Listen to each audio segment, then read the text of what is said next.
Voilà, mesdames, messieurs, bonjour à toutes et à tous. C'est un très grand plaisir pour moi ce matin de vous accueillir ici au Collège de France pour cette 5e leçon du cours Le droit international des régions. Je salue tout particulièrement les lycéennes et les lycéens qui sont ici ce matin et je leur souhaite bon courage. Alors la leçon du jour, vous le voyez à l'écran, est intitulée « L'Union européenne, enfin une organisation régionale parmi d'autres ». Comme vous vous en souvenez peut-être si vous avez suivi le cours jusqu'ici, ce cours, à l'image de son titre « Le droit international des régions », est structuré en 2 parties et la leçon de ce matin étant l'avant-dernière leçon et la deuxième de 2 leçons de la deuxième partie du cours consacré à la question institutionnelle et donc au droit international des régions stricto sensu. Alors la semaine dernière, j'ai défendu la réinstitution des organisations régionales en une 3e forme politique, en un 3e type d'institution du droit international public qui serait plus à même, je vous l'ai dit, d'instituer les communautés géopolitiques régionales qui sont aujourd'hui écartelées. Écartelées en effet parce qu'elles ne trouvent pas leur place dans l'opposition binaire du droit international des institutions entre d'une part les États, qui sont aujourd'hui encore considérés comme les seules organisations politiques et territoriales, et d'autre part les organisations internationales qui sont considérées comme purement techniques et fonctionnelles. Et cette 3e institution du droit international que j'ai proposée la semaine dernière pour instituer les communautés géopolitiques très particulières que sont les organisations régionales, c'est ce que j'ai appelé la confédération régionale. Alors, comme vous vous en souvenez certainement, mon argument pour la confédération régionale était un argument républicain fondé sur l'égalité souveraine des peuples, des États des différentes régions du monde. Il s'agit en effet, dans cet argument, d'étendre la protection du droit international des institutions contre la domination de ces peuples par l'impérialisme régional, soit des États-empires, comme la Chine, la Russie ou les États-Unis, soit par ce que j'ai appelé des organisations régionales empires, derrière lesquelles ces États-empires se cachent, comme la Shanghai Cooperation Organization, l'Union économique eurasiatique ou encore l'OTAN.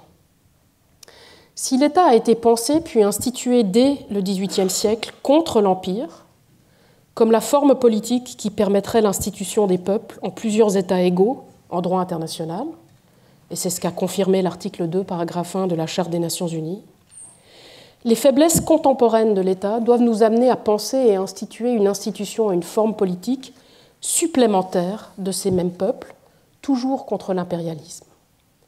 Cette fois-ci, ce sont les confédérations régionales qu'il faudrait instituer autour des États pour mieux protéger l'égalité souveraine de leurs peuples.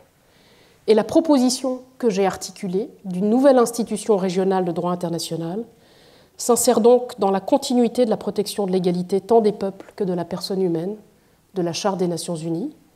Et dès lors, cette proposition que je vous ai faite est une proposition de réforme et de reconstruction plutôt que de révolution de l'ordre institutionnel international.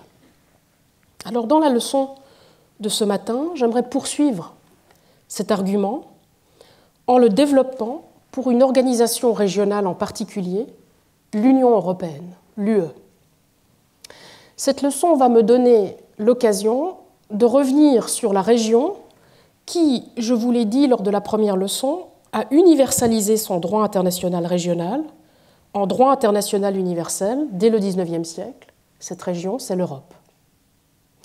Je vous expliquerai comment les organisations régionales européennes se sont développées très intensément après 1945 et après la mise en place des institutions internationales universelles, prenant une nouvelle fois de l'avance sur les autres régions.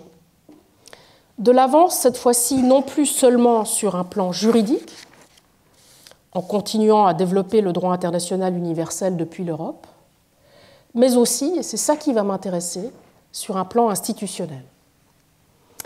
Et c'est notamment dans le cadre de l'Union européenne que ce développement régional s'est approfondi jusqu'à devenir le seul exemple aujourd'hui d'une organisation internationale considérée comme supranationale, j'y reviendrai, ou comme intégrée, j'y reviendrai aussi. En se décrivant elle-même comme un ordre juridique nouveau, l'Union européenne s'est constituée toute seule une position d'organisation sui generis, d'un genre nouveau, échappant ainsi au droit international des institutions et à la comparaison avec d'autres organisations régionales, sauf à en devenir le modèle. Ce faisant, l'Union s'est octroyé des privilèges qu'aucune organisation internationale ne s'était encore octroyé jusqu'ici, bénéficiant indirectement aux plus puissants de ses États membres, eux-mêmes d'ailleurs, et on l'oublie souvent, d'anciens empires européens. Contrairement à ce que l'on fait habituellement dans la littérature sur la question, j'ai décidé ce matin d'inverser l'ordre des questions dans le débat. En effet, j'ai opté pour ne pas commencer par une étude de la forme politique fédérale de l'Union la semaine dernière, pour l'étendre ensuite ce matin aux autres organisations régionales par transposition. Je n'ai pas non plus choisi la voie de la critique de cette approche eurocentriste, une critique tout aussi commune désormais dans la littérature. En effet, cette critique eurocentriste de l'Union européenne comme modèle finit elle aussi toujours par séparer entièrement l'Union européenne des autres organisations régionales, entretenant ainsi savamment la posture de repli exceptionnaliste du droit international des institutions qu'a adopté l'Union européenne par la voie de ses institutions, et notamment par celle de la Cour de justice de l'Union. Cette approche critique, qui saisit l'Union européenne non pas comme un modèle mais comme une exception, ne permet donc ni comparaison, ni traitement commun des organisations régionales en droit international. Au contraire de ces deux approches, l'approche et la position que je vais défendre dans cette leçon essaient de s'extraire de cette opposition stérile entre l'Union comme modèle d'une part et l'Union comme exception d'autre part, qui domine tous les débats sur la question. Je considère en effet que l'Union devrait se réinstituer, elle aussi, en confédération régionale. Et ce, vous l'avez vu dans mon titre, non pas pour devenir comme les autres organisations régionales et perdre toutes ses spécificités, ni pour faire perdre ses spécificités aux autres d'ailleurs, mais au moins pour devenir l'une parmi elles, pour des raisons précisément d'égalité des peuples du monde et de leurs régions dans l'ordre institutionnel international. Alors, quelques mots d'introduction vont me permettre de vous expliquer pourquoi j'ai choisi de défendre cet argument et surtout comment. Comme je vous l'ai expliqué dans la première leçon, et je vous remontre ici le tableau qui retrace, le panorama qui retrace l'apparition des différentes organisations régionales dans le monde depuis 2 siècles. Comme je vous l'avais expliqué, les premières organisations régionales à apparaître auront été latino-américaines et arabes au XIXe siècle, se renforçant ensuite au début du XXe siècle. Elles n'étaient pas européennes. Les puissances européennes de l'époque, en effet, sont restées organisées durant longtemps sous la forme impériale, jusqu'à l'entre-deux-guerres, voire même, pour certaines, jusqu'en 1945. Une fois la Charte des Nations Unies et le nouvel ordre international des États en place, dès 1945, et cet ordre sonnant le glas des empires, différentes organisations européennes se sont toutefois très rapidement consolidées autour des États européens d'après-guerre, et ce, dès les années 50. Et vous le voyez très bien sur ce tableau. Voici ici la liste des principales organisations régionales que nous avons travaillées depuis le début du cours. Je vous ai mis en gras ici les organisations européennes. Alors c'est le cas du Conseil de l'Europe en 1950, puis de la Communauté européenne du charbon et de l'acier en 1952, les communautés économiques européennes en 1957, qui deviendront la Communauté européenne tout court en 1991, puis seront fondues entièrement dans l'Union européenne en 2009. Vous avez ici un schéma que j'utilise avec mes étudiants. On voit très bien les premières communautés qui ensuite deviennent les communautés européennes en une seule et qui ensuite deviennent, une fois fondues dans l'Union européenne, l'Union européenne. Ça, ce sont, comme mes assistants me le disent souvent, des connaissances de L3. Donc, je ne vous donnerai pas trop de détails sur ces questions, mais je vous renvoie à des livres qui sont très bien faits sur ce développement historique. La plus aboutie de ces organisations régionales d'Europe est sans conteste l'Union européenne. Que ce soit du point de vue de la généralité de ses compétences, y compris d'adopter et de développer du droit international, nous le verrons, que de la profondeur de son intégration politique et de son assise territoriale. En fait, l'Union européenne est l'organisation régionale par laquelle les États européens ont intégré et mis en œuvre l'égalité des peuples de la Charte des Nations unies, et ce tant à l'intérieur sous la forme d'une contrainte égalitaire et antinationaliste dans les relations internes aux États membres, qu'à l'extérieur sous la forme d'une contrainte égalitaire et anti-impérialiste dans les relations des États membres entre eux, ce qui en fait ce qu'on appelle quelquefois un microcosme du droit international. Surtout, l'Union européenne est sans conteste l'organisation régionale qui a été la plus influente dans le développement du droit international depuis 1945, s'engageant non seulement à le respecter sur le plan interne et dans ses relations externes, mais aussi en se donnant les moyens de contribuer à son développement au sein des organisations universelles.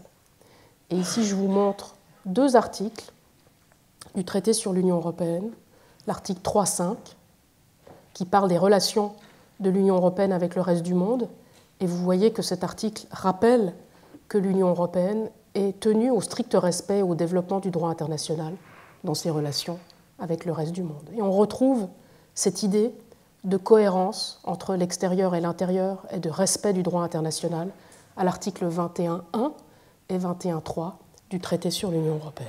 Donc c'est tout à fait particulier et propre à l'Union européenne, ce lien qui est fait assez immédiatement avec le droit international. Une fois de plus, dès lors, et si vous repensez à tout ce que je vous ai dit de l'histoire de la place des régions en droit international lors de la première leçon, il semblerait que l'Europe impose son avance régionale au reste du monde. Les empires et puissances européennes l'ont fait une première fois sur le plan juridique en universalisant par la contrainte le droit public européen dès le XIXe siècle, mais désormais l'Union européenne continue à le faire plus lourdement, continue à le faire sur le plan juridique en influençant le droit international universel, mais elle le fait aussi sur le plan institutionnel, puisqu'elle s'octroie des privilèges de participation au développement du droit international universel dans différentes organisations universelles, en raison de sa forme d'organisation régionale sans précédent. Par leur organisation propre, les États européens se sont donc positionnés à nouveau comme s'ils étaient les garants d'un ordre international universel, mais cette fois-ci, ils le font beaucoup plus discrètement que la première fois, en se cachant derrière l'Union européenne. En fait, ces privilèges que s'octroient l'Union européenne et les États membres se retrouvent à deux niveaux de son action extérieure, celle de l'Union toute seule et celle des États membres.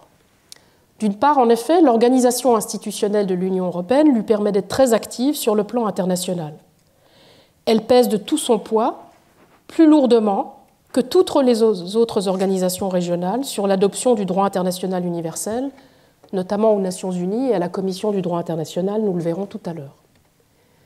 Mais d'autre part, le positionnement spécifique de l'Union sur le plan international a permis aussi aux États membres les plus puissants de l'Union européenne, comme la France, l'Allemagne, le Royaume-Uni avant le Brexit, de continuer à peser de tout le poids qui était le leur avant l'intégration européenne, mais cette fois-ci au travers de l'Union européenne, plus lourdement que les autres États européens, mais aussi que les États des autres régions du monde sur l'adoption du droit international.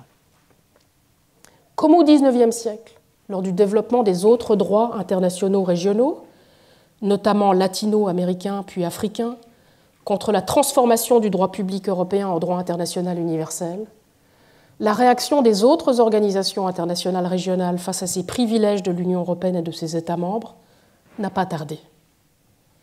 Et comme au XIXe siècle, cette réaction des autres organisations régionales a été ambivalente. Elle tangue, comme au XIXe siècle, entre volonté de reconnaissance, moi aussi je veux, et d'émancipation, moi aussi je peux et je peux mieux. Certaines organisations régionales ont cherché à émuler l'Union européenne comme un modèle, c'est le cas du Mercosur, tandis que d'autres organisations régionales comme l'Union africaine ont résisté au modèle européen, dénonçant son eurocentrisme comme une nouvelle imposition impérialiste et néocoloniale. Ayant en apparence appris des erreurs liées à la mission civilisatrice du passé, la réponse de l'Union européenne et de ses organes, dont la Commission et la Cour de justice de l'Union, a été très vite de souligner le caractère sui generis, de genre propre, et la nature juridique et politique spécifique de l'Union européenne. Donc ça, c'est un discours qui est très rodé, qu'on va retrouver dans toute la jurisprudence de la Cour de justice de l'Union. Ici, vous avez un extrait d'un des avis les plus symboliques sur la question. Non seulement l'Union européenne ne serait-elle pas un État, selon les critères du droit international coutumier. Vous connaissez la chanson, il lui manquerait une population, une nationalité européenne, son territoire est en constante expansion au fil des élargissements, et enfin son gouvernement effectif serait incomplet en tant que la mise en œuvre du droit de l'Union est assurée par les États membres. Mais, nous dit-elle, l'Union européenne ne serait pas seulement une organisation internationale non plus. Elle est organisée politiquement et démocratiquement avec des citoyens, un parlement. Elle dispose d'une véritable cour qui exerce une juridiction obligatoire sur l'Union européenne et ses États membres. Et enfin, l'Union européenne prend ses décisions à la majorité qualifiée au sein de ses différents organes exécutifs et législatifs. Elle dispose en outre d'une assise territoriale qui ne se réduit pas à la somme des territoires de ses États membres. Et enfin, l'Union se présente désormais régulièrement comme souveraine dans son droit dérivé. Les juristes européanistes parmi vous connaissent bien cette ambivalence et cette discussion.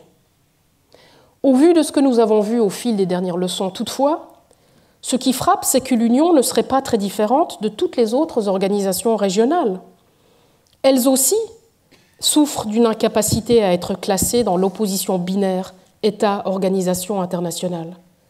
Après tout, comme je l'ai expliqué, c'est le propre de la dimension géopolitique, et donc à la fois territoriale, géo, et politique, dans géopolitique, tout à fait unique des organisations régionales, que de n'entrer ni bien dans la catégorie État, ni dans la catégorie apolitique des organisations internationales techniques et fonctionnelles.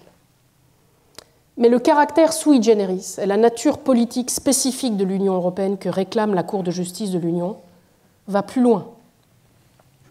Selon la conception de la Cour de justice de l'Union, l'Union serait aussi une organisation régionale spécifique, à part même de toute autre organisation internationale régionale, et qui ne serait donc pas comme les autres, et ne pourrait pas fonctionner comme un modèle pour elle.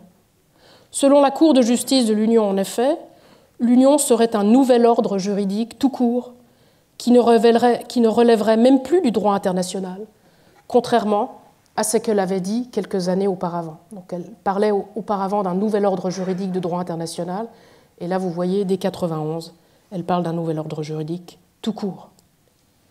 L'Union européenne s'autodéfinit donc par la Cour de justice de l'Union depuis toujours, et il faut le souligner, elle se situe dès lors hors du droit international des institutions. Elle le fait clairement sans égard pour son égalité aux autres ordres juridiques et à leurs différentes formes reconnues par le droit international. Et pourquoi cela ? Pourquoi ? Parce que, nous disent les enfants. Eh bien, cela tiendrait, nous dit la Cour de justice de manière tout aussi tautologique, à son autonomie, tant du droit interne de ses États membres que du droit international lui-même.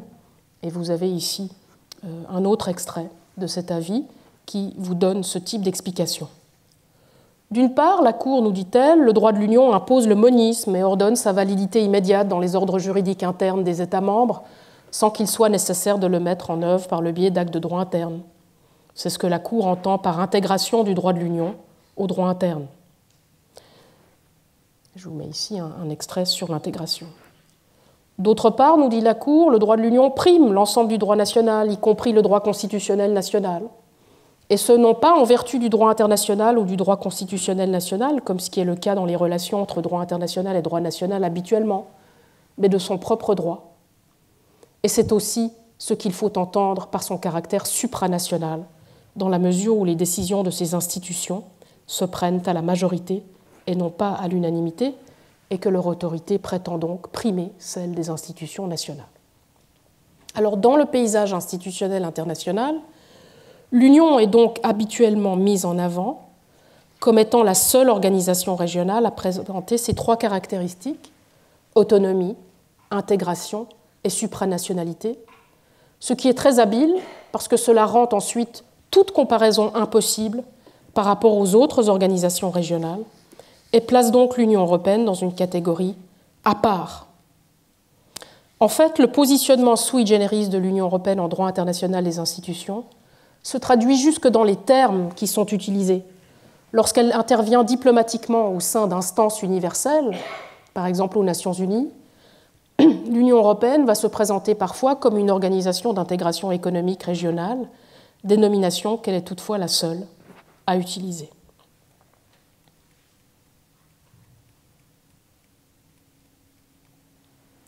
C'est ce positionnement exceptionnaliste ou de surplomb de la part de l'Union européenne au sein du paysage institutionnel international, y compris interrégional, que j'aimerais critiquer dans cette leçon. Il me semble en effet qu'il n'est pas très différent de celui du droit public européen du XIXe siècle et de son positionnement à l'époque comme étant le seul droit international régional civilisé. Alors certes, le positionnement sui generis de l'Union européenne en tant qu'organisation régionale particulière, spécifique, se veut en apparence comme un positionnement d'anti-modèle et donc de refus de l'émulation du modèle européen par d'autres organisations régionales. Il ne se positionne donc pas, c'est vrai, en droit de civilisation institutionnelle. Mais dans les faits, les privilèges que ce positionnement assure à l'Union européenne créent nécessairement une volonté d'émulation de la part des autres. Surtout, ces privilèges rendent le positionnement de repli de l'Union européenne sur ses acquis institutionnels, notamment sur le plan des relations extérieures de l'Union et de ses États membres, particulièrement suspect. Son absence de volonté d'institutionnalisation commune et égalitaire des organisations régionales en droit international et de positionnement de l'Union comme d'une forme politique égale à d'autres au sein de cet ordre international dénote, à mon avis, d'un manque de respect de l'égalité des peuples des autres régions du monde. Et c'est d'ailleurs ce dédain des autres organisations régionales et de leurs peuples que l'on peut déceler dans la description de l'Union européenne par la Cour de justice comme un nouvel ordre juridique qui ne relèverait même plus du droit international, qui s'en affranchirait et n'aurait donc pas à trouver sa place dans l'ordre institutionnel international, à égalité avec les organisations régionales des autres peuples du monde. En réaction, je défendrai une interprétation, au nom du respect de l'égalité de ces autres peuples précisément, qui vise à traiter l'Union européenne comme une organisation régionale, non pas comme les autres, mais parmi d'autres. Et cela devrait passer par sa réinstitution comme confédération régionale. Il s'agira ensuite, sur cette base, d'étendre aux autres organisations régionales les privilèges que l'Union européenne s'est arrogés au sein des organisations universelles, non plus comme des privilèges cette fois-ci, mais sous la forme de droits de participation à part entière. Alors attention, il ne s'agit pas de modeler cette confédération régionale sur le modèle du quasi-fédéralisme que certains attribuent parfois à l'Union. Au contraire, comme je l'ai dit à plusieurs reprises déjà dans ce cours, le droit institutionnel commun aux organisations régionales doit être développé depuis leurs pratiques respectives et à égalité, en recherchant partout l'unité dans la diversité et surtout sans essayer de supprimer cette diversité organisationnelle. C'est ce qu'explique bien Alison Duxbury dans son article de 2024 que j'ai déjà cité, lorsqu'elle nous dit que la personnalité et l'autonomie juridique des autres organisations régionales existent déjà, y compris en Asie, qu'elles peuvent être considérées comme données, pour autant que nous cessions de les évaluer uniquement par référence aux spécificités organisationnelles de l'Union européenne en droit de l'Union. Dans tous les cas, comme nous le verrons, la forme de fédéralisme d'organisation qui est souvent attribuée à l'Union européenne est prise dès lors à tort comme un modèle pour les autres organisations régionales, ne correspond pas du tout à une forme politique à part entière, comme je l'entends ici par confédération régionale. En effet, même si cela peut vous surprendre, et comme je vous l'expliquerai, l'Union européenne n'a jamais vraiment choisi la forme politique fédérale pour elle-même. Et surtout, elle ne l'a jamais vraiment choisie contre la forme politique de l'Empire, qui était celle de ses États membres les plus puissants avant 1945. En fait, c'est bien pire que cela. L'Union, par son positionnement institutionnel spécifique, est sans précédent, qu'elle ne cesse de proclamer et d'exercer. Tant au dedans dans ses relations aux États membres qu'au dehors dans ses relations aux États tiers, a réussi à se positionner, elle et ses États membres d'ailleurs, comme l'aurait fait un empire si cette forme politique existait encore en droit international, en s'autorisant à elle-même ce qu'elle a interdit à ses propres États membres de faire, puisqu'elle impose un cadre égalitaire à leurs relations entre États membres ou à leurs relations avec des États tiers. De fait, en l'absence de cadre institutionnel international commun et égalitaire dans lequel l'Union européenne pourrait s'inscrire, et en raison surtout de son manque d'efforts pour en créer un, l'Union européenne s'est installée dans une position que l'on peut décrire d'impérialiste. Il est temps que cela change, et ce, dans l'intérêt de l'égalité des autres peuples du monde et des régions de ces peuples, je l'ai dit, mais aussi dans l'intérêt de l'Union européenne elle-même et de ses peuples, dans notre intérêt à nous, nous autres Européens. Le retour de bâton, le backlash, comme on dit en anglais, est là. C'est le cas dans les relations entre l'Union européenne et ses États membres, comme en témoigne le retour en force du principe de l'égalité des États dans le traité de Lisbonne en 2009, que l'on doit lire comme un signe de la gêne d'une bonne partie des États membres de l'Union. Mais c'est aussi le cas dans les relations entre l'Union ou ses États membres avec des États tiers, comme le révèlent désormais les demandes de réparation pour la colonisation, mais aussi toutes les demandes d'égalité de traitement des autres organisations régionales au sein d'organisations universelles. Il me paraît donc qu'il est aussi dans l'intérêt de l'Union européenne, en tant que puissance d'abord juridique, plutôt que seulement économique ou militaire, d'œuvrer à la préservation de l'ordre institutionnel international et de l'égalité des peuples sur laquelle elle s'est après tout construite. Et cela requiert de s'intéresser enfin aux autres peuples et à leurs organisations régionales, et à construire main dans la main avec eux un ordre institutionnel international.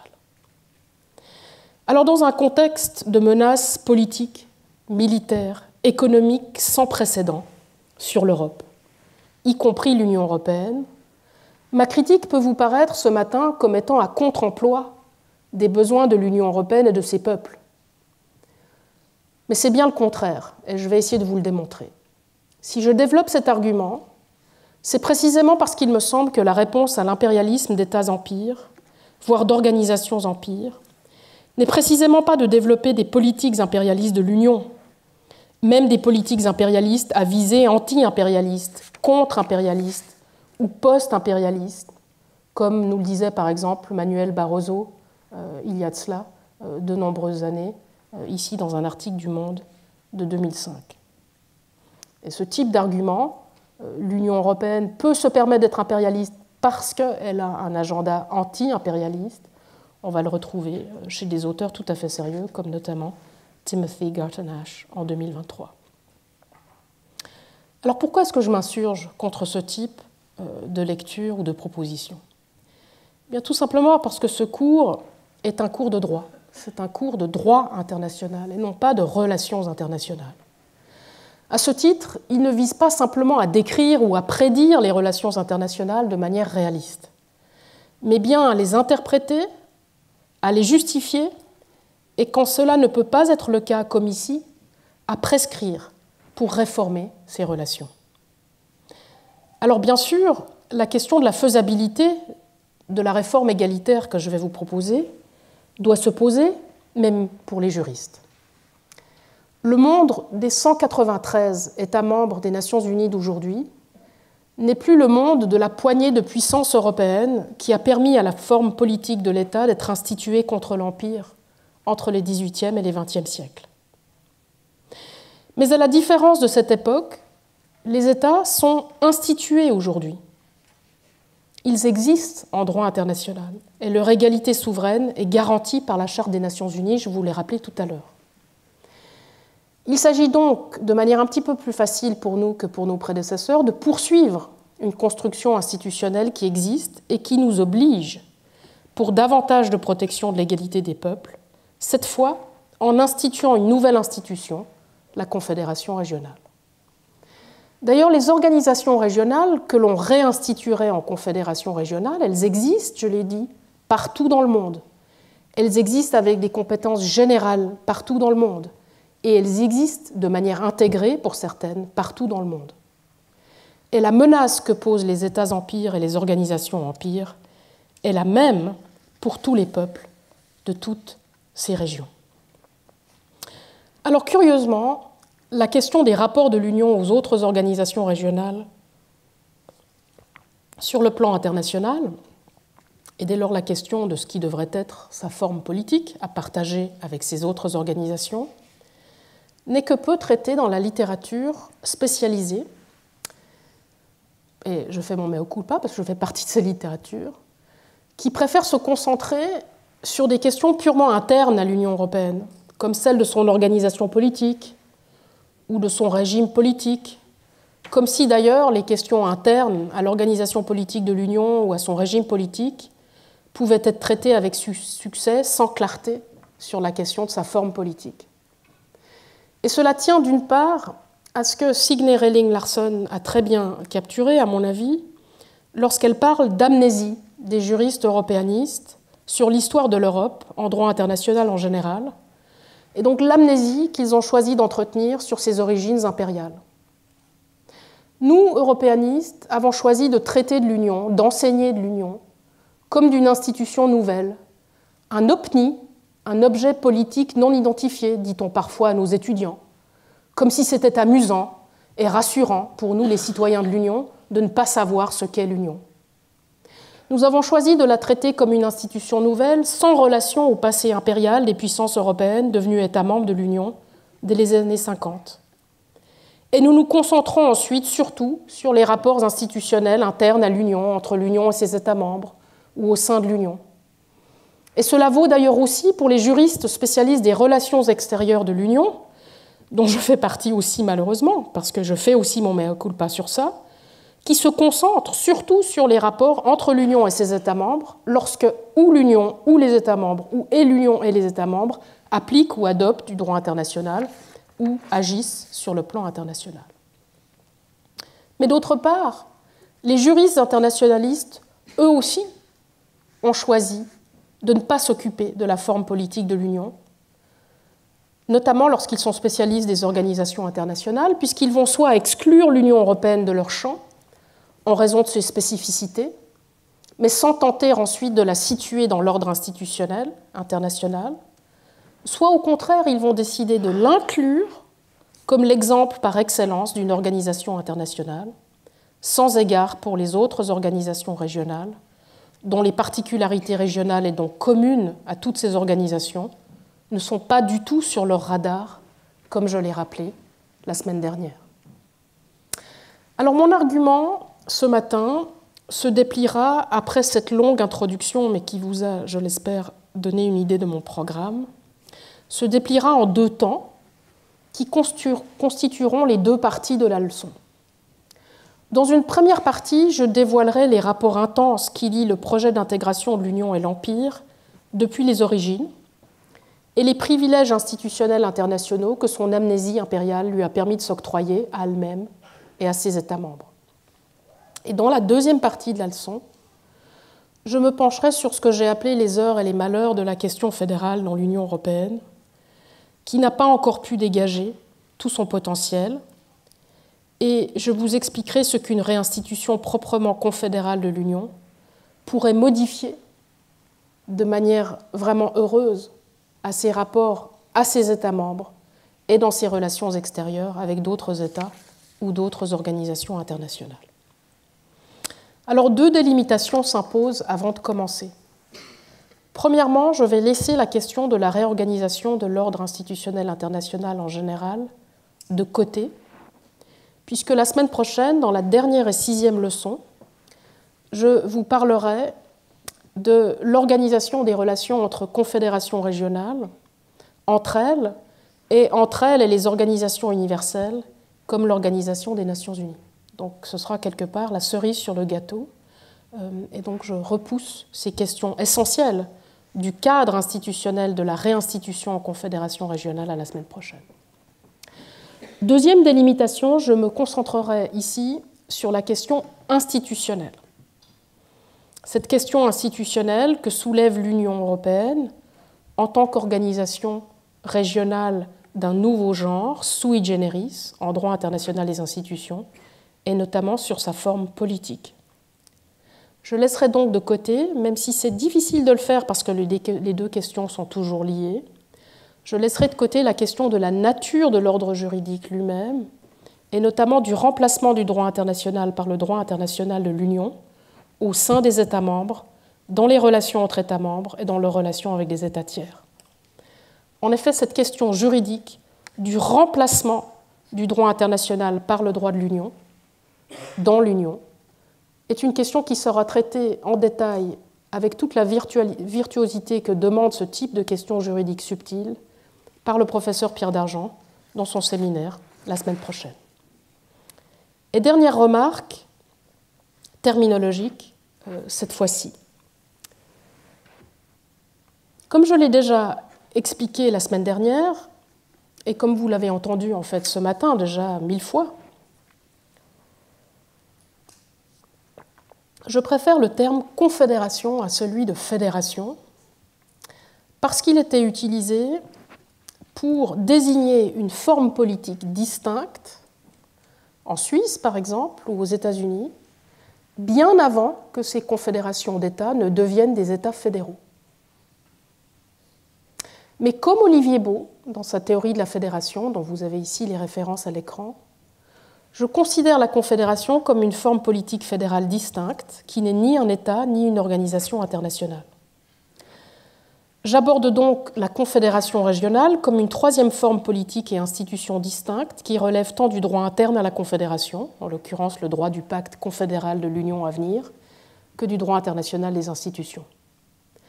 Je ne choisis donc pas le terme confédération pour faire référence à l'opposition habituelle entre État fédéral et confédération d'États, et donc à l'opposition habituelle entre droit national et droit international. C'est vraiment la combinaison des deux qui m'intéresse dans cette forme politique distincte. Alors je commence avec mon premier point, l'intégration européenne et l'Empire. Dans cette première partie de la leçon, j'aimerais dévoiler les rapports intenses qui lient le projet d'intégration européenne et l'Empire depuis les origines, mais aussi les privilèges institutionnels que son amnésie impériale, à partir de sa création, lui a permis de s'octroyer, aussi bien à elle-même, en tant qu'organisation sui generis, qu'à ses États membres sur le plan international. Et je procéderai en 3 temps. Premièrement, je reviendrai sur les origines institutionnelles de l'Union, dans le monde, en principe post-impérial de 1945, pour vous révéler les liens entre l'intégration européenne et l'Empire qui ont largement subsisté. Deuxièmement, j'expliquerai quels sont les privilèges institutionnels que le positionnement sui generis de l'Union lui permet de s'octroyer, dans un monde qui n'est, en principe, un monde que d'organisation internationale. Et enfin, troisièmement, je me tournerai vers le détail des privilèges du positionnement international sui generis de l'Union pour ses États membres, dans un monde qui n'est en principe qu'un monde d'États. Alors je commence avec mon premier point, organiser l'Union européenne contre le nationalisme au sein des États membres et l'impérialisme entre eux, mais au-delà, point d'interrogation. Comme je l'ai expliqué la semaine dernière, l'État s'est construit en et par le droit international public moderne contre l'Empire. Il a progressivement remplacé l'Empire comme seule forme politique entre les XVIIIe et le XXe siècle. L'Empire, en tant que forme politique reconnue par le droit des siècles précédents, se comprenait en effet comme une entité politique composée d'un centre et de périphéries, et surtout par la domination du centre sur les périphéries, et donc par l'inégalité des peuples institués en son sein et de leurs citoyens. Remplacé par l'État dans toutes ses dimensions dès le XVIIIe siècle, l'Empire disparaît progressivement comme forme politique reconnue par le droit international dans les 2 siècles qui vont suivre, jusqu'à en être définitivement écarté au XXe siècle, au moment de la réinstitution de l'ordre institutionnel international par l'ONU, et je vous l'ai déjà dit, la Charte des Nations Unies scelle le glas de l'Empire, puisqu'elle consacre l'égalité souveraine des États qui sont institués d'emblée au pluriel, alors que l'Empire était au singulier, et qui sont institués d'emblée en égaux contre toute forme de domination. En suivant Hannah Arendt, toutefois, et comme je l'ai fait jusqu'ici, je pense qu'il est utile de distinguer l'Empire de l'impérialisme. Et donc, une forme politique juridique, l'Empire, qui est aujourd'hui dépassé, qui est devenu historique, de politique impérialiste, encore très actuelle, de domination, d'expansion et de conquête. Si la forme politique de l'Empire n'est plus en droit international public contemporain, l'impérialisme, bien sûr, peut encore se retrouver dans les politiques des États et des organisations internationales. C'est le cas des politiques régionales impérialistes d'États que j'ai qualifiées d'États-empires ou d'organisations régionales que j'ai qualifiées tout à l'heure d'organisations empires. C'est d'ailleurs pour cette raison que j'objecte à l'usage du terme empire pour parler de l'Union européenne aujourd'hui. Ce terme, cette forme politique n'existe plus en droit international. Et je me distancie en cela de la référence à un empire européen, même si c'est pour qualifier ensuite les visées anti-impérialistes ou post-impérialistes de cet soi-disant empire européen, pour citer Manuel Barroso ou plus récemment Timothy Garton Ash. En revanche, l'impérialisme, pour faire référence à des politiques impérialistes, l'impérialisme de l'Union existe. Et comme je vais l'expliquer dans un instant, l'idée même que l'Union européenne se soit construite entièrement sur un modèle anti-impérialiste est totalement erronée. Certes, l'Union européenne a contribué à la consolidation de l'État contre l'Empire, dans l'ordre institutionnel d'après-guerre. Et il faut donc rendre à César ce qui est à César. Certains parlent même, je l'ai dit, de l'Union européenne comme d'un microcosme international de droit international. Et c'est à juste titre que l'on parle si bien de la contribution de l'Union européenne à la consolidation de l'État contre l'Empire dans cet ordre institutionnel international d'après-guerre. Les premières communautés économiques européennes des années 50, devenues progressivement l'Union européenne entre 1991 et 2009, ont en effet été établies dans le sillage anti-impérialiste du droit international de l'État.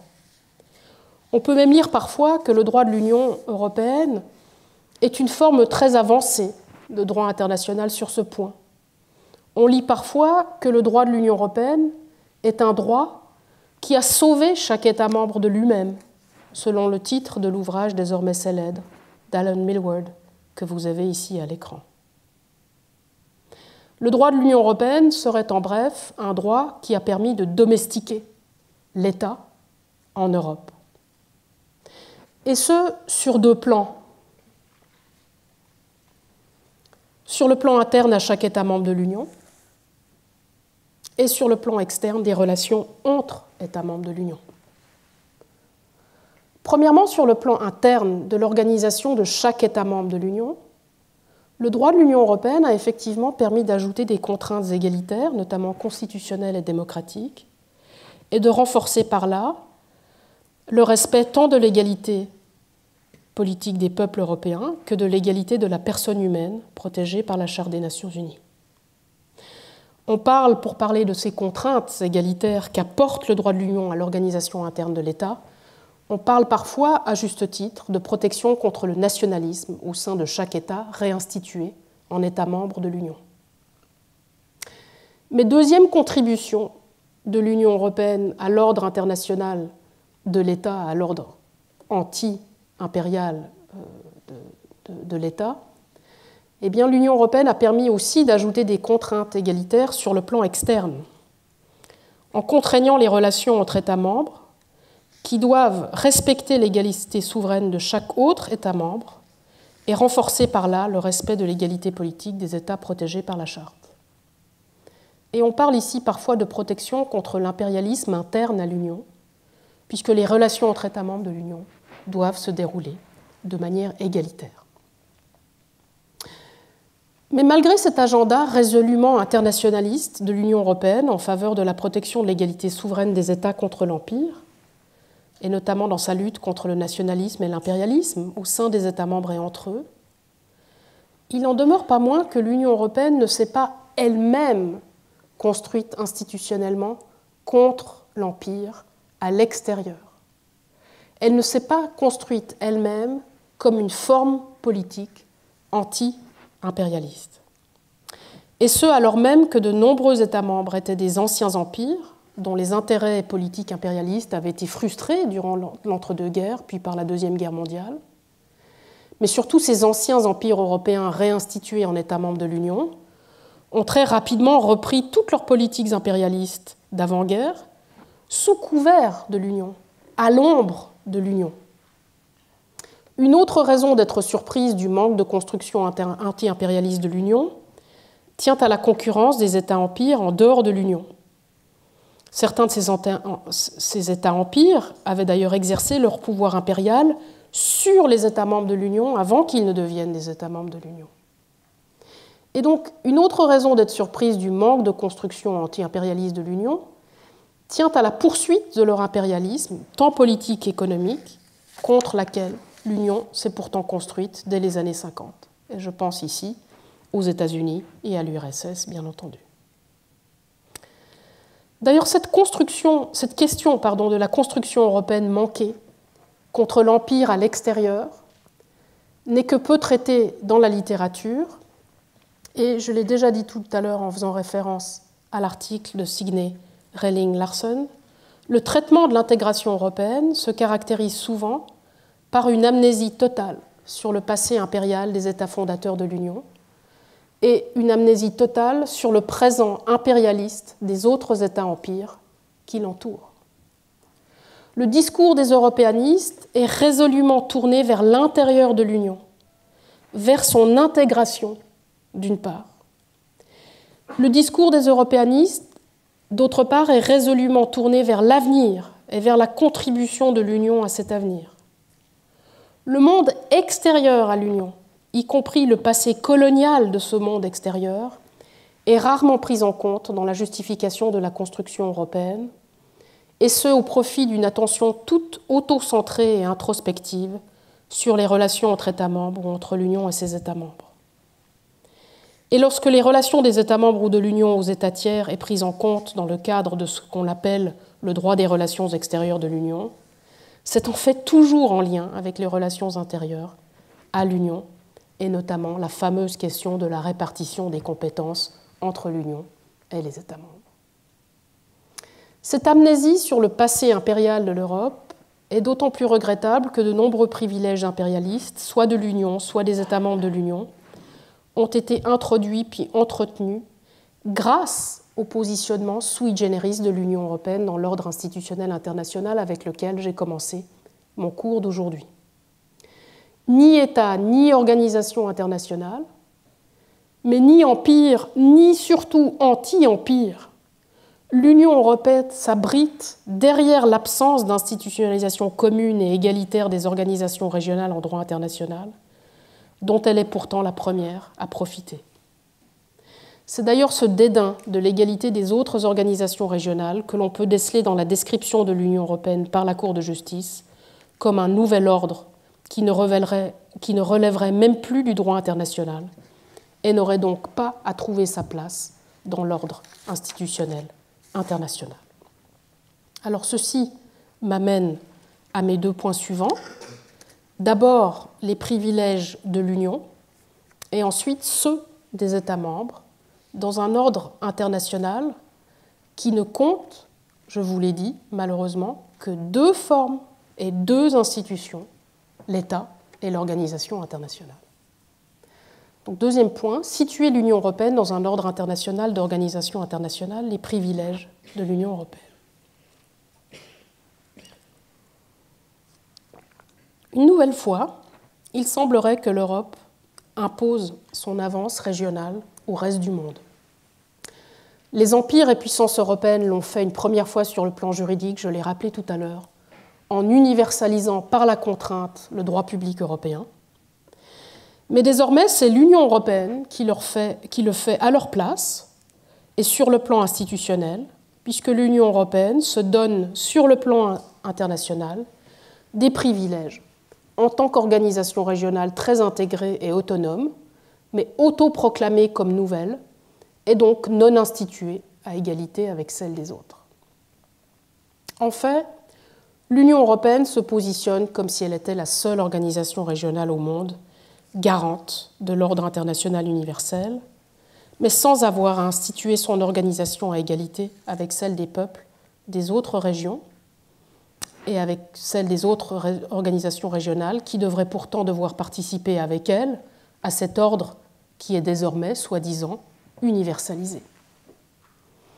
Alors les privilèges que ce statut politique nouveau et propre, autoproclamé, lui permet de s'arroger, se retrouvent à deux niveaux de l'action extérieure de l'Union. Au niveau de l'action extérieure de l'Union elle-même et au niveau de l'action extérieure des États membres de l'Union. Alors je commence avec les premiers. Ce sera ici mon deuxième point. Je vous ai montré tout à l'heure cet article 3.5, repris en partie à l'article 21.1 et 3. Je vous laisse ici le 3.5. Parce que cet article vous montre comment l'Union européenne se donne un mandat, non seulement de respect, mais aussi de développement du droit international. Et ce mandat qu'elle se donne lui permet d'être très active sur le plan international, et c'est grâce à ce mandat qu'elle peut peser de tout son poids, et beaucoup plus que toute autre organisation régionale, sur l'adoption du droit international universel. Et cela passe, nous allons le voir, par des procédures officielles, et pas simplement, comme on le lit parfois dans la littérature, par la force de son marché. Ce n'est pas simplement parce qu'elle réglemente son économie, par exemple son économie de l'intelligence artificielle ou son économie des données, qu'elle va pouvoir contribuer au développement du droit international. Donc, ce qui va m'intéresser ici, ce n'est pas ce qu'on appelle vulgairement le Brussels Effect, l'effet de sa propre réglementation du marché à l'extérieur. Ce qui va m'intéresser, c'est vraiment une participation officielle aux procédures d'adoption du droit international universel par l'Union européenne. Et c'est le cas, par exemple, et ce sera mon premier exemple, au sein de la Commission du droit international des Nations unies. Alors, on a déjà beaucoup parlé de cette commission. Cette commission, c'est une commission d'experts indépendants des Nations unies, dont je vous ai parlé lors de la deuxième leçon, qui a aussi été évoquée dans le séminaire, qui est une commission qui a pour mandat la codification et le développement du droit international universel. Depuis des années, l'Union européenne intervient dans presque tous les objets de codification de la Commission du droit international. Elle le fait en déposant des notes, des rapports, à chaque fois que la Commission du droit international demande des informations aux États sur l'état du droit international sur un point donné. L'état du droit international sur la question des sources du droit international, l'état du droit international sur la question de la responsabilité, l'état du droit international sur le problème de l'élévation du niveau de la mer, etc., etc. Et lorsqu'elle le fait, l'Union européenne le fait en son nom propre, parfois en se présentant comme une fameuse OIER, donc une organisation d'intégration économique régionale, mais c'est la seule du genre, soit elle se présente comme elle-même, sans référence aucune à sa forme politique et institutionnelle, puisqu'après tout, je vous le rappelle, elle est sui generis. Alors, cette indétermination quant à sa forme politique et institutionnelle, alors qu'elle intervient dans une procédure interétatique d'adoption du droit international, a évidemment causé beaucoup de remous à la Commission du droit international. Et ces incertitudes vont se retrouver dans chacun des rapports et projets de codification. Vous pouvez aller les regarder et chaque fois vous verrez qu'on a un petit problème sur la manière de saisir l'information qui a été fournie par l'Union européenne. Selon les cas, et c'est tout à fait passionnant, la Commission du droit international va se référer à l'Union européenne comme une organisation d'intégration régionale ou une organisation régionale tout court, ou alors comme une organisation internationale tout court, ou encore comme à une communauté d'États, ou encore, et ça c'est vraiment un délice, un grand État fédéral. Donc vous voyez qu'on passe vraiment du tout au tout en termes de référence à sa forme politique. Cette indétermination quant à la forme politique de l'Union ne favorise évidemment pas une prise en compte transparente du droit international régional de l'Union. À quel titre faudrait-il prendre en compte la pratique du droit international universel de l'Union ? Doit-elle avoir lieu au titre d'une OI ou d'un État ? Dans le premier cas, pour représenter la pratique de ses États membres ou la sienne ? Et dans ce dernier cas, la pratique de qui s'agit-il exactement sur un plan politique ? Qu'est-ce que l'Union européenne finalement ? Le manque de transparence sur le fondement de la prise en compte de la pratique régionale du droit international de l'Union soulève aussi des questions d'égalité de traitement par rapport aux autres organisations régionales. Ces dernières ne participent pas à égalité aux procédures de la Commission du droit international. J'ai traité de ces inégalités de représentation des régions et civilisations dans l'adoption du droit international universel dans la deuxième leçon, et je vous ai proposé diverses solutions. Ce qui m'intéresse ici, c'est que contrairement à la majorité des auteurs, il me semble que ce qui pose problème dans la participation de l'Union européenne aux travaux de la CDI ne tient pas tant à la spécialité de son droit régional, voire à son exceptionnalisme au fond et dans son contenu. Il y a évidemment plein de spécialités, et nous en parlerons dans le séminaire de Pierre d'Argent.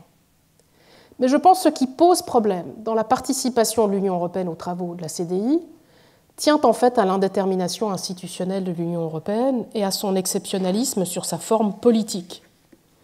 Il ne sert à rien de rechercher une solution sur le contenu de son droit, sous la forme de lex specialis ou d'autres accommodements, comme on l'a discuté en marge du projet d'article sur la responsabilité des organisations internationales de 2011. Il ne sert à rien de faire tout cela tant que la question de sa forme politique et de son statut de droit international égal à celui des autres organisations régionales ne sera pas réglée. Et dans tous les cas, ce n'est pas à la Commission du droit international de déterminer ce statut ou cette forme politique, mais bien au peuple des États membres de l'Union européenne.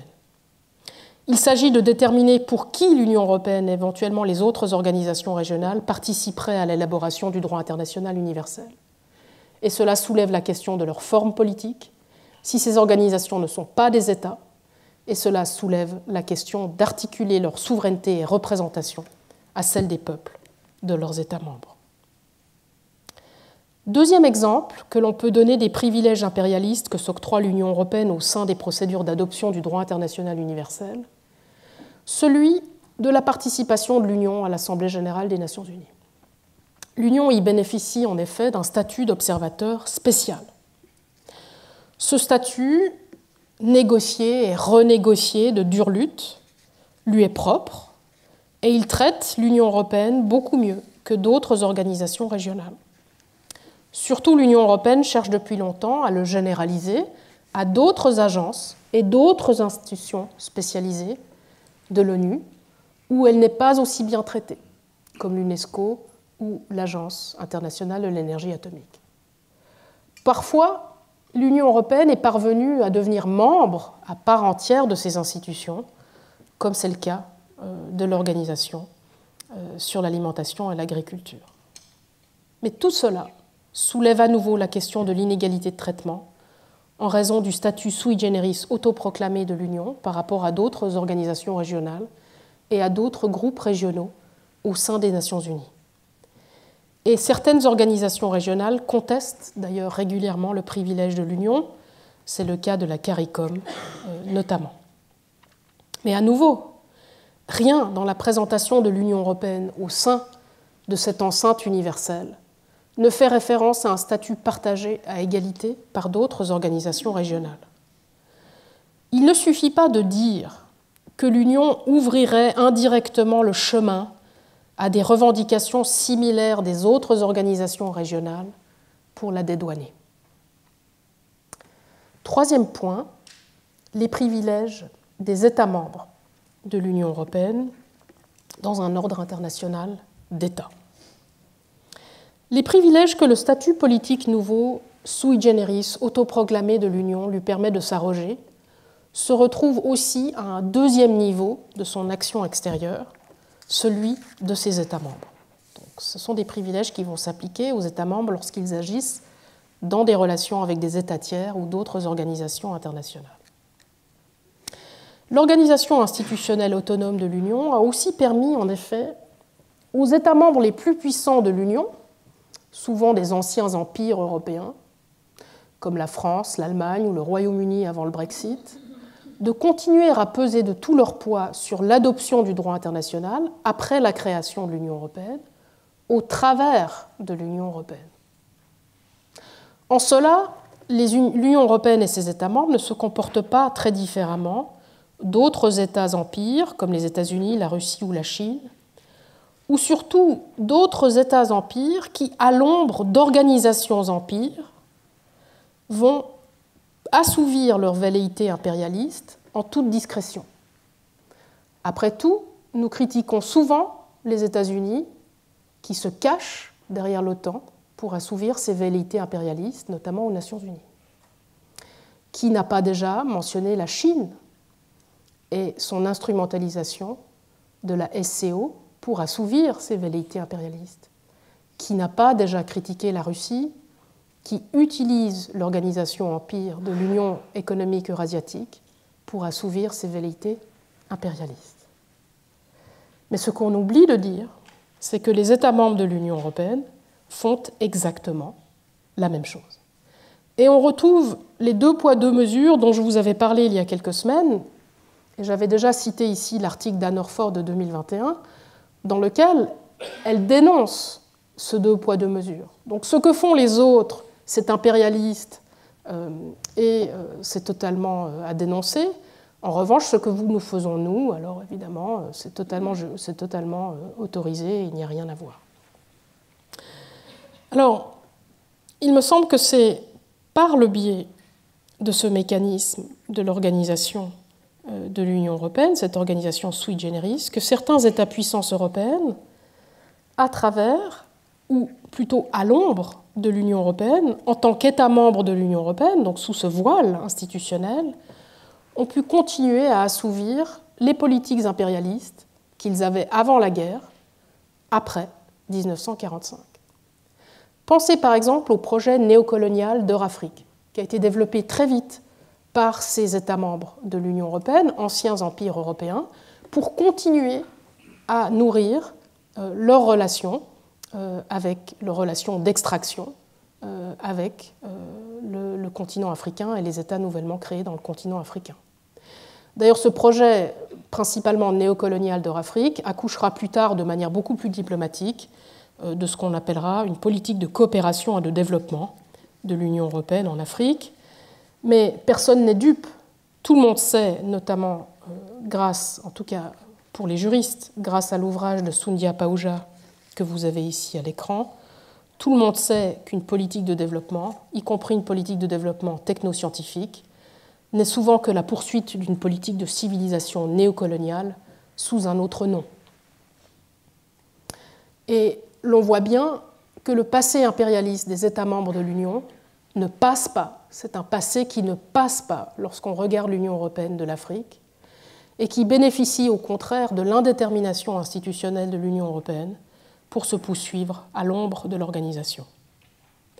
Les demandes de réparation qui pleuvent désormais pour la colonisation pré-Union européenne et pour la colonisation et pour la poursuite de ces politiques colonisatrices sous couvert de l'Union européenne vont amener, je l'espère, ces États membres à se confronter avec ce passé et, espérons-le, à abandonner leurs privilèges impérialistes dans leurs relations avec les États tiers. Non seulement l'Union européenne n'a-t-elle pas été instituée négativement contre l'Empire au dehors, ce qui aura été ma critique dans cette première partie de la leçon, mais confortablement engoncée dans le statut autoproclamé de membres de l'institution sui generis de l'Union, ces États membres n'ont pas non plus fait le choix d'une forme politique concurrente à l'Empire pour instituer positivement l'Union européenne sur le plan régional, Et cette forme politique qu'ils auraient pu choisir, c'est celle de la confédération régionale, et ceci m'amène au point suivant. Les heures et malheurs de la question fédérale dans l'Union européenne. Si l'État a été pensé puis institué en droit international comme la forme politique qui permet l'institution des peuples en plusieurs États égaux contre la domination d'un seul empire, le temps est venu de penser et d'instituer une nouvelle institution, une forme politique supplémentaire de ces mêmes peuples contre l'empire. Cette fois, ce sont les organisations régionales, donc la deuxième couche de l'Union des peuples, qu'il faut instituer autour des États de ces peuples pour mieux protéger l'égalité souveraine des États et des peuples, de ces États qui sont menacés à l'échelle régionale par des politiques impérialistes d'États-empires régionaux ou d'organisations empires régionaux. Et il existe, je l'ai dit, une forme politique qui est aujourd'hui malheureusement abandonnée par le droit international, mais qui instituait autrefois l'espace géopolitique régional autour des peuples et de leurs institutions, et ce bien avant l'émergence des premiers États. Et cette forme politique régionale, ça n'était pas l'Empire. Cette forme politique régionale, c'était la Confédération. Et c'est pour cela que j'ai considéré la semaine dernière que la Confédération régionale se prête très bien à réinstituer les ordres régionaux et à renforcer la protection de l'égalité des peuples qui n'est pas suffisamment protégée aujourd'hui par les États. On le voit bien, les États ne protègent pas suffisamment l'égalité politique de leur peuple. Alors, face à la non-institution de l'Union contre l'Empire à l'extérieur, que je vous ai montré tout à l'heure, et les conséquences problématiques que cela a posées pour la poursuite des politiques impérialistes des États membres de l'Union, pour les nouvelles politiques impérialistes de l'Union européenne elle-même, j'aimerais proposer un argument pour la réinstitution positive et égalitaire de l'Union européenne en confédération régionale. Alors, je vais procéder en 3 temps. D'abord, j'aimerais vous expliquer comment la question de la forme politique fédérale dans l'Union a malheureusement très vite été désamorcée et comment le fédéralisme est devenu une question de pure organisation interne de l'Union, malheureusement. Et donc il a perdu en fait toute sa force. Deuxièmement, je vous présenterai les formes que ce fédéralisme d'organisation interne à l'Union a prises, et notamment sa forme d'organisation du marché. Et enfin, je présenterai les effets d'une éventuelle réinstitution confédérale de l'Union pour la protection contre l'impérialisme entre États membres à l'intérieur de l'Union, ce qui est quelque chose d'assez urgent, mais aussi contre l'impérialisme par et contre ces États membres à l'extérieur de l'Union. Alors, premier point, la question de la forme politique fédérale désamorcée très vite par l'opposition entre étatisme et internationalisme. La confédération, je l'ai dit déjà à plusieurs reprises, c'est cette troisième forme politique qui n'existe plus en droit international, mais qui instituait autrefois l'espace géopolitique régional autour des peuples et de leurs institutions, bien avant l'émergence des premiers États.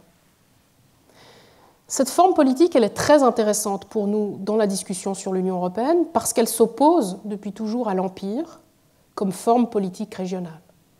Elle permet aux peuples d'une région de s'instituer contre l'Empire, mais de manière régionale, soit à des fins de défense commune, soit à des fins de prospérité commune, face à un empire ou à une politique impérialiste extérieure, militaire ou économique.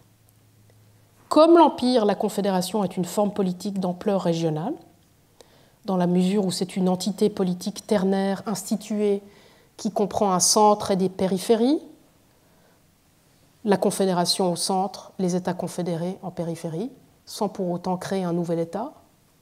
Et comme l'Empire, la Confédération peut rassembler des États qui restent assez hétérogènes, et comme lui, elle peut maintenir une multiplicité de liens de citoyenneté entre ces États et leurs populations respectives. Mais contrairement à l'Empire, la Confédération garantit et protège l'égalité souveraine des États fédérés d'une part, et les droits égaux des citoyens des États fédérés d'autre part.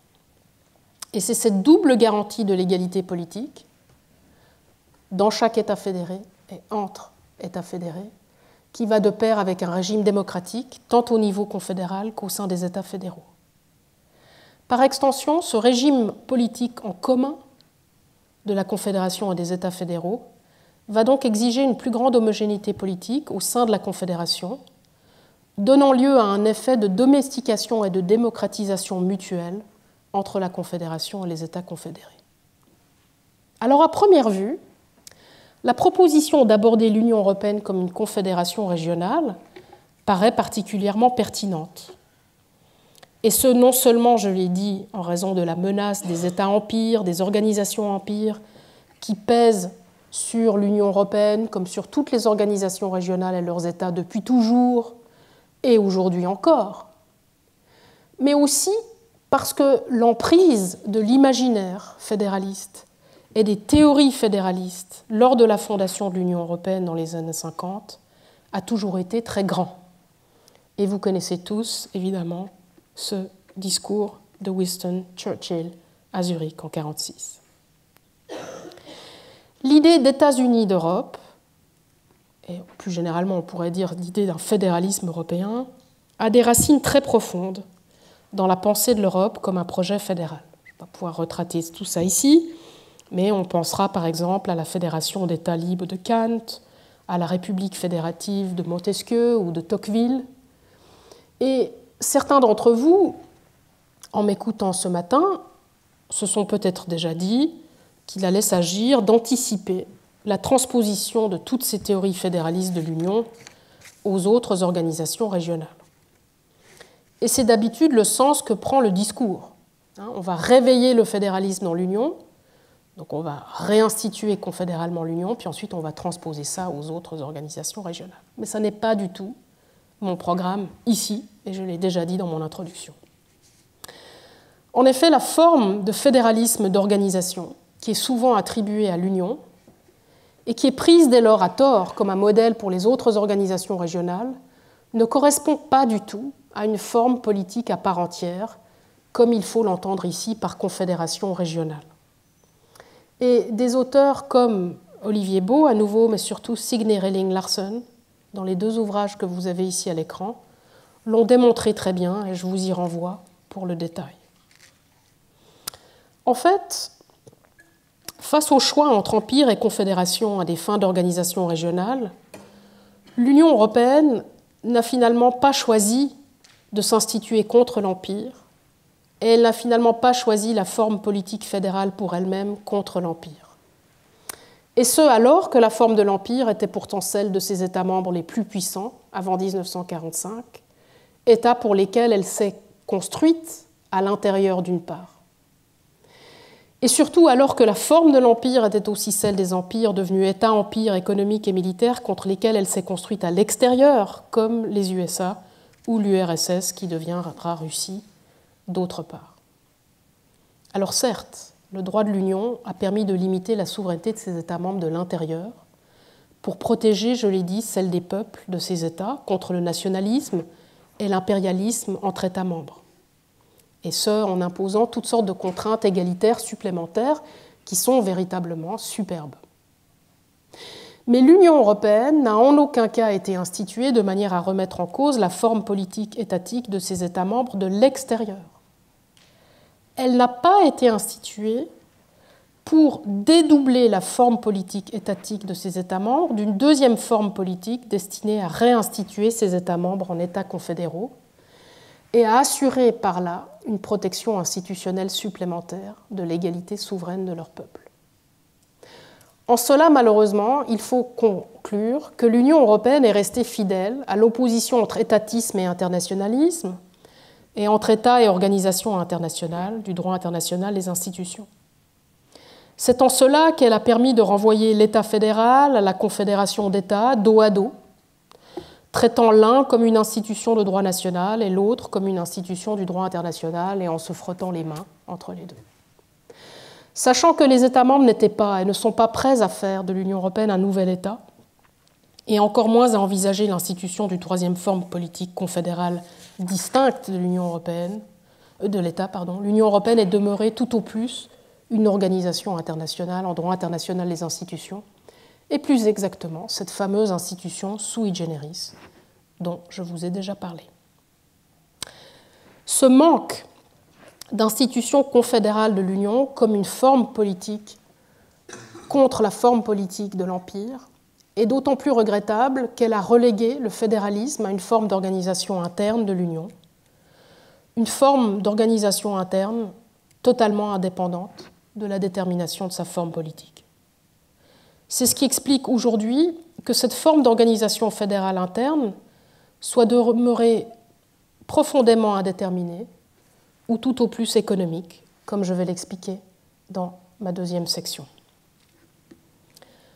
En renonçant à instituer l'Union contre la forme politique impériale, et donc comme une troisième forme politique confédérale, les États membres, puis l'Union par ses institutions dans la Cour de justice de l'Union, ont relégué le fédéralisme à une forme d'organisation interne de l'Union.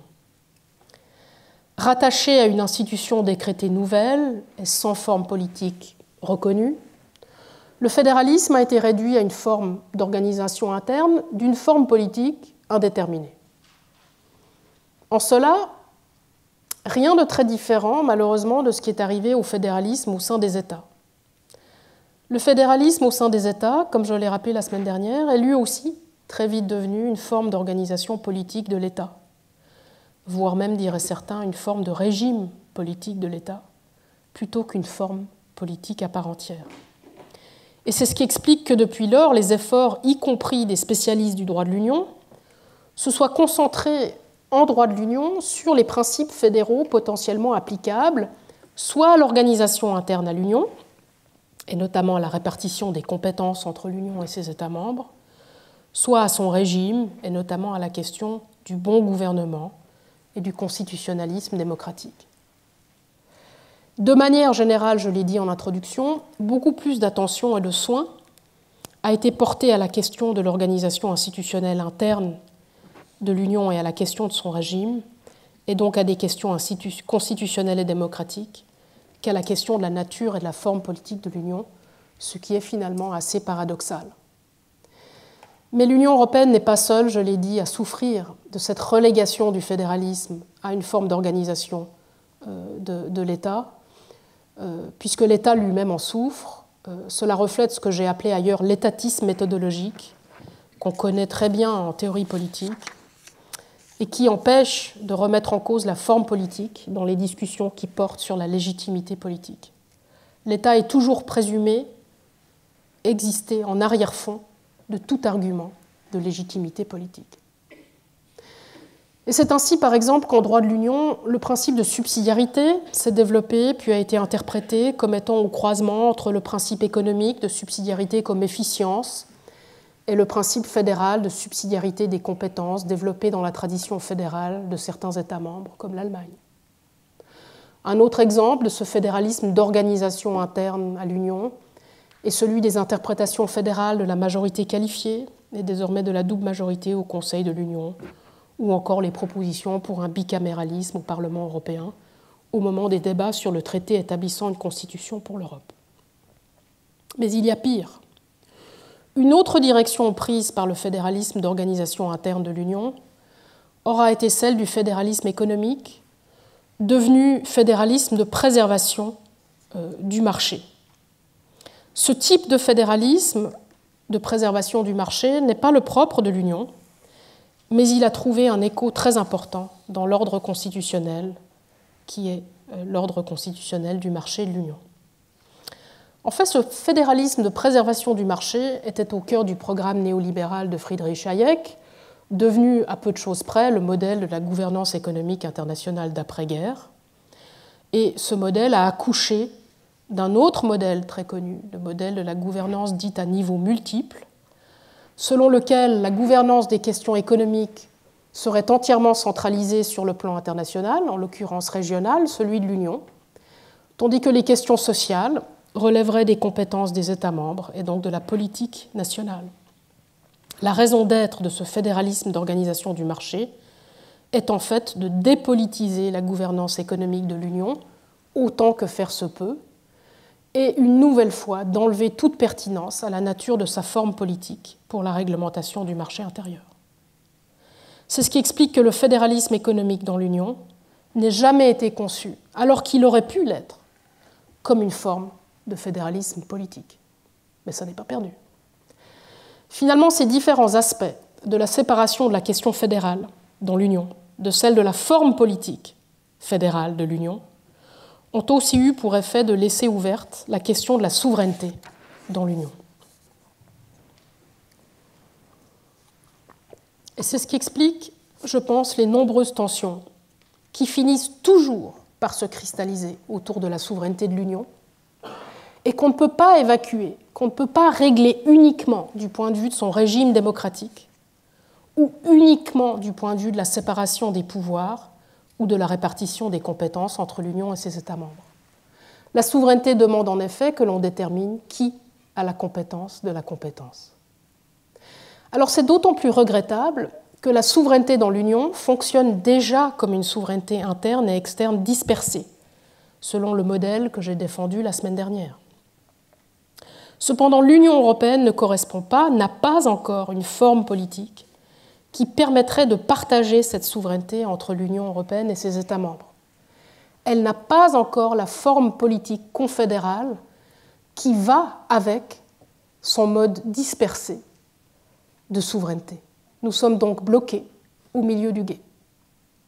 Si les traités de l'Union européenne établissent une répartition relativement claire des pouvoirs ou des compétences entre l'Union et ses États membres, il serait pour le moins inexact d'affirmer que chaque État membre est encore pleinement souverain individuellement, du moins au sens classique du terme. En effet, les États membres ne conservent aucune autorité ultime concentrée, absolue ou illimitée au sens de la conception classique que je vous ai expliquée la semaine dernière.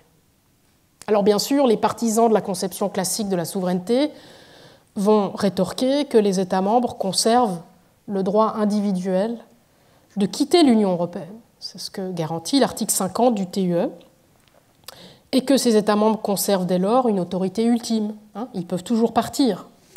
Et ce droit n'est pas seulement aujourd'hui légalement accordé par les traités de l'Union, mais il a été effectivement exercé, comme l'a récemment illustré le Brexit. Mais cette réponse, par ce droit de sortie de l'Union, déforme l'argument révisionniste en faveur d'une souveraineté multiple ou dispersée que j'ai défendu la semaine dernière. Il déforme la manière dont cette souveraineté pourrait fonctionner dans une reconstruction fédérale de l'Union. En effet, les États confédérés ont toujours le droit de quitter une fédération. Bien que cela soit généralement interprété comme la reconnaissance de la conservation par ces États de leur autorité ultime, les fédérations sont pourtant elles aussi également décrites comme souveraines. Et la seule façon de donner un sens à cela est de reconnaître que la souveraineté interne de l'État est, au moins dans ces cas-là, partagée ou dispersée entre la Confédération et les États confédérés, et dans le cas de l'Union, entre l'Union et ses États membres.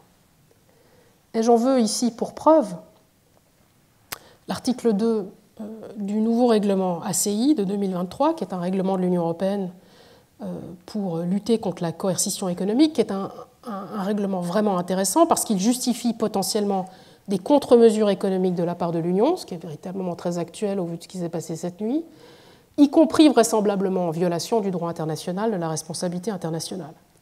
Et si vous lisez ce règlement, vous verrez à l'article 2 qu'il se réfère sans phare, expressément, comme un grand, à la souveraineté et de l'Union et de ses États membres.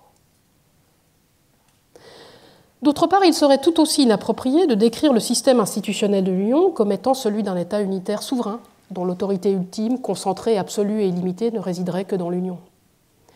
En effet, les États membres sont toujours en mesure d'exercer une partie de leur autorité ultime et de fixer des limites à ce que l'Union et ses organes peuvent faire.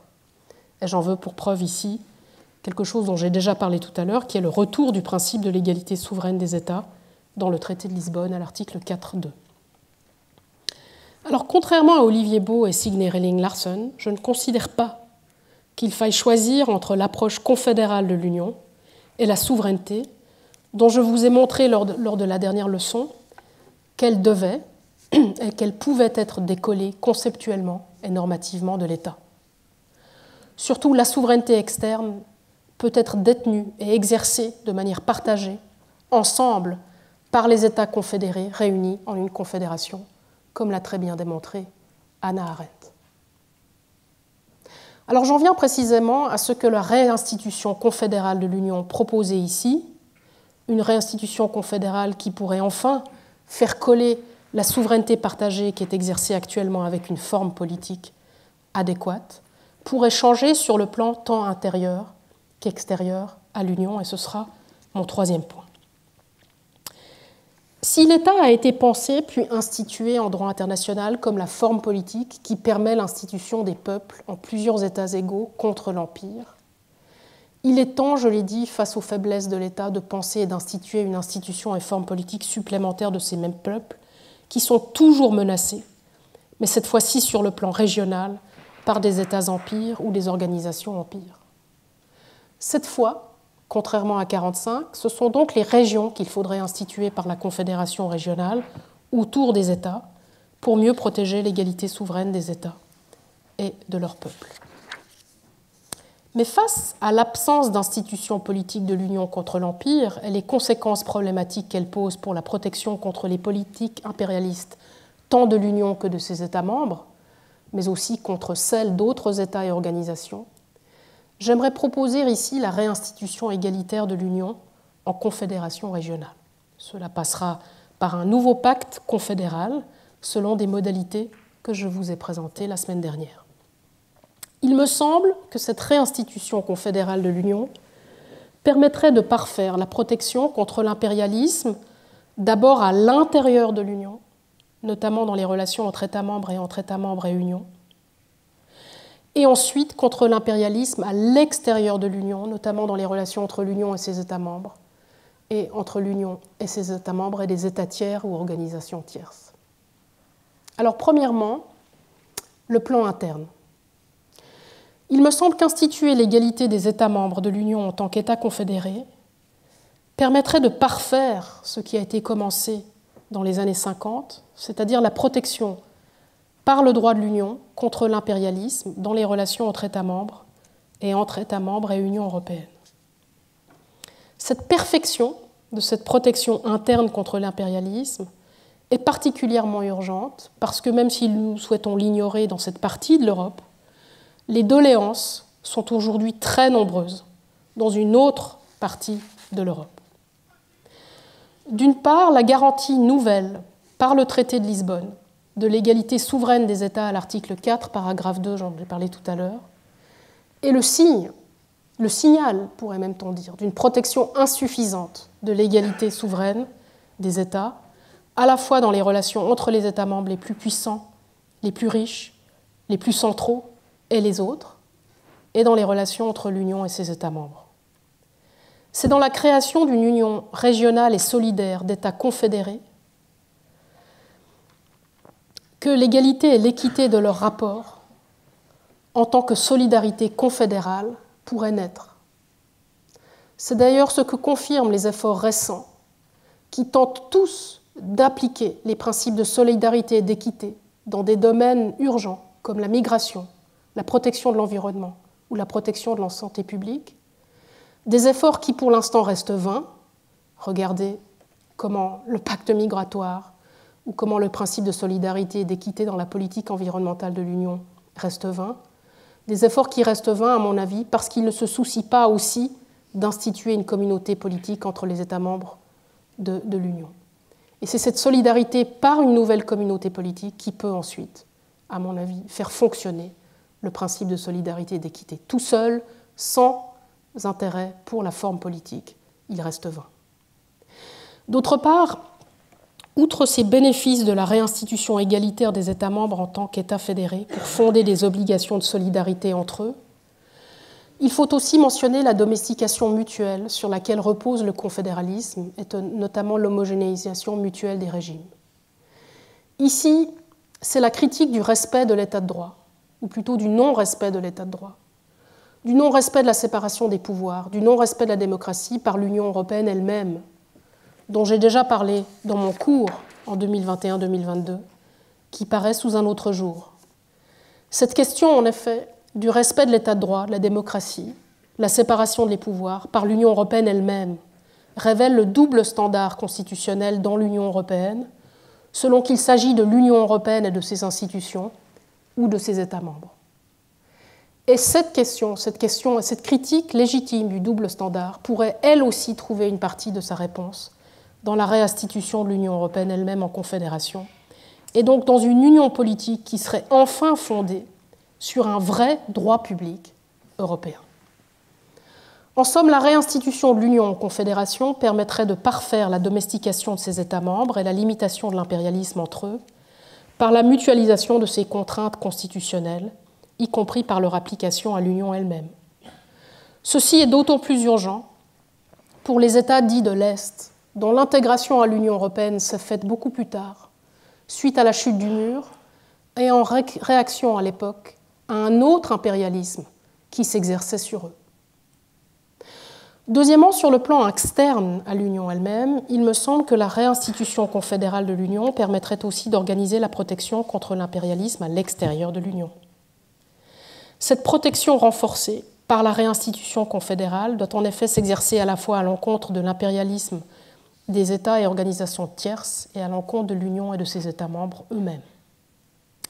Sur la protection confédérale contre l'impérialisme à l'encontre des États et organisations tierces, d'une part, il s'agit d'aborder la réinstitution de l'Union sous l'angle de ce qui lie ces États membres face aux menaces économiques et militaires qui proviennent d'États et d'organisations tierces aux velléités impérialistes.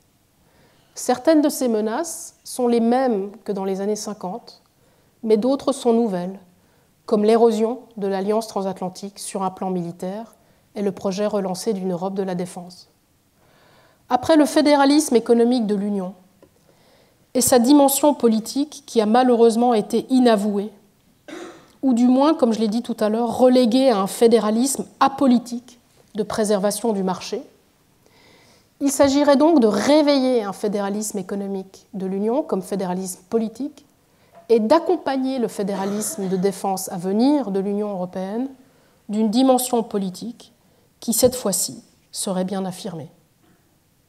Sur la protection confédérale à l'encontre de l'impérialisme de l'Union et de ses États membres eux-mêmes d'autre part, il s'agit de réinstituer l'Union à égalité avec les autres organisations régionales en droit international et ainsi de respecter l'égalité souveraine de leurs États membres et peuples qui est au fondement de la Charte des Nations Unies. Ici aussi, les doléances sont très nombreuses et je les ai présentées à la fin de ma première section ce matin.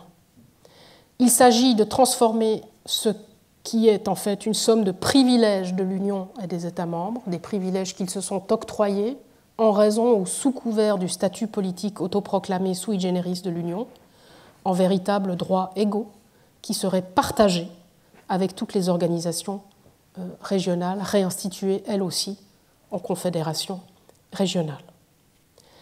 Par ailleurs, de véritables obligations mutuelles de solidarité et d'équité pourraient enfin être partagées par toutes les organisations régionales du monde parce que fondées sur une nouvelle égalité de statut international entre confédérations régionales. Si vous réfléchissez à la manière dont nous fondons aujourd'hui les obligations de solidarité et d'équité entre États, eh bien vous comprendrez que nous les fondons sur le partage égalitaire de statuts, de formes politiques étatiques dans la Charte des Nations Unies. Depuis 70 ans, nous fondons ces obligations de solidarité et d'équité des États et entre États sur leur statut commun partagé en vertu du droit international et de leur égalité souveraine en droit international. Et nous pourrions faire de même pour les confédérations régionales une fois qu'elles sont réinstituées à égalité. Ces nouvelles obligations de solidarité et d'équité entre confédérations régionales pourraient fournir des arguments vraiment bienvenus dans le débat sur la répartition et la différenciation des obligations entre les différentes organisations régionales du monde, dans des domaines à nouveau comme la migration, la lutte contre le dérèglement climatique ou la protection de la santé publique. Pour l'heure, en l'absence de cadre institutionnel commun qui établisse un statut minimal égal et partagé par les organisations régionales en droit international, chaque organisation, y compris l'Union européenne, y va de ses mesures et politiques au prix de l'égalité et de l'équité, puisqu'elle externalise son droit unilatéral en l'imposant aux autres régions du monde. C'est ce que l'on peut observer avec le mécanisme d'ajustement carbone aux frontières de l'Union européenne ou le pacte migratoire de l'Union.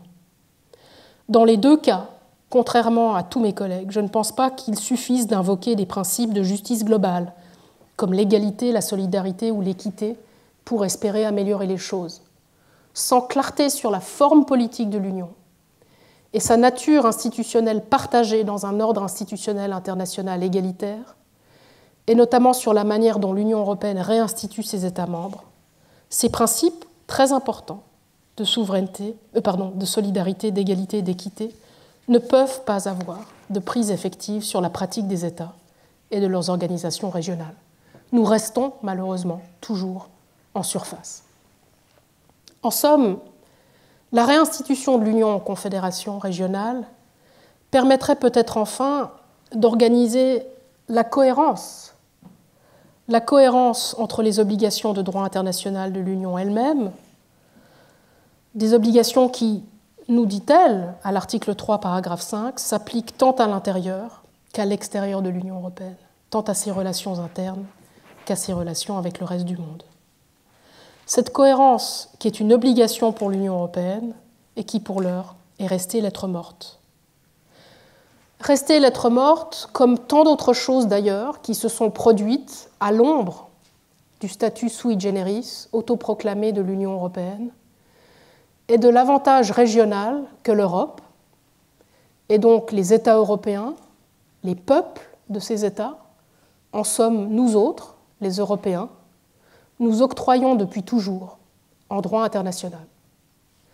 Il est temps que le microcosme international de l'Union soit partagé avec les autres organisations régionales et que l'Union européenne devienne enfin une organisation régionale parmi d'autres. La semaine prochaine, nous passerons à la 6e et dernière leçon de ce cours. J'y articulerai différentes propositions pour mieux instituer les régions en droit international et organiser juridiquement ce nouveau niveau géopolitique entre l'État et les organisations universelles que les juristes ont trop longtemps négligé d'organiser de manière égalitaire et à une échelle mondiale. Si j'ai expliqué dans la dernière leçon et celle de ce matin comment le droit international des institutions pourrait s'enrichir d'une troisième institution, la Confédération régionale, j'aimerais dans la prochaine leçon articuler cette nouvelle institution aux deux autres, l'État et l'organisation universelle. Cela devra se faire notamment au sein de l'Organisation des Nations Unies, rebaptisée Organisation des Nations et Régions Unies, au prix de grandes réformes de cette organisation, des réformes dont elle a bien besoin. Ce n'est qu'à la condition de l'institutionnalisation d'un tel ordre ou monde des régions que l'égalité de souveraineté des peuples de ces États pourra être effectivement protégée et que la tentation impérialiste de certains États et de leurs organisations régionales au sein de ces régions, dont la nôtre, l'Europe, et vis-à-vis d'autres régions, pourra être jugulée. Mais avant cela, cet après-midi, le séminaire du professeur Nicolas Levrat de l'Université de Genève, qui est aussi rapporteur spécial des Nations Unies pour les droits des minorités, nous ramènera à la question de ce que la régionalisation fait à l'universalité des droits de l'homme, cette fois-ci au travers d'un prisme très particulier que nous n'avons pas encore abordé, qui est celui de la protection des minorités. Je vous remercie de votre attention. Je vous souhaite, comme toujours, un bon appétit parce que le droit international, ça donne faim. Je vous dis à cet après-midi pour le séminaire si vous pouvez, et sinon, comme d'habitude, à la semaine prochaine. Merci beaucoup.